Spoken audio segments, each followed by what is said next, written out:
परमेश्वराची स्तुती असो. आजचा विषय आहे तुम्हाला जे पाहिजे तेच बोला. योब 22:28 म्हणते, "तू एखादी गोष्ट जाहीर करशील आणि ती तशीच घडेल आणि तुझ्या मार्गावर प्रकाश चमकेल."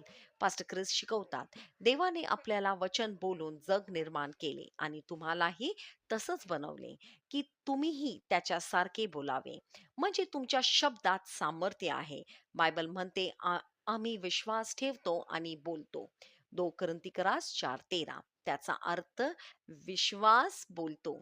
जेव्हा तुम्हाला एखादी परिस्थिती असेल बदलण्याची असेल, तेव्हा तक्रार करू नका, चिंता करू नका. तुम्हाला जे पाहिजे तेच बोला. जग अंधकारात होते, तेव्हा देव म्हणाला, "प्रकाश हो" आणि प्रकाश झाला. तुम्ही तसेच करू शकता. तुमच्या जीवनात आरोग्य, शांतता, यश आणि आनंद घोषित करा.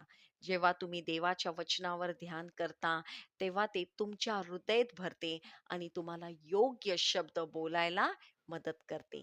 प्रत्येक वेळा जेव्हा तुम्ही देवाचे वचन घोषित करता, तेव्हा तुम्ही तुमचे भविष्य तयार करत असता. म्हणून स्वतःबद्दल आणि इतरांबद्दल चांगल्या गोष्टी बोलत राहा आणि बघा कसे तुमचे शब्द जिवंत होतात. चला प्रार्थना करू.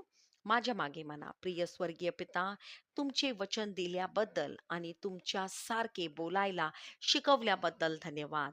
माझे शब्द सामर्थ्याने भरलेले आहेत. मी माझ्या जीवनात रोज शांतता, आरोग्य आणि विजय घोषित करते. येशूच्या नावात आमेन. धन्यवाद.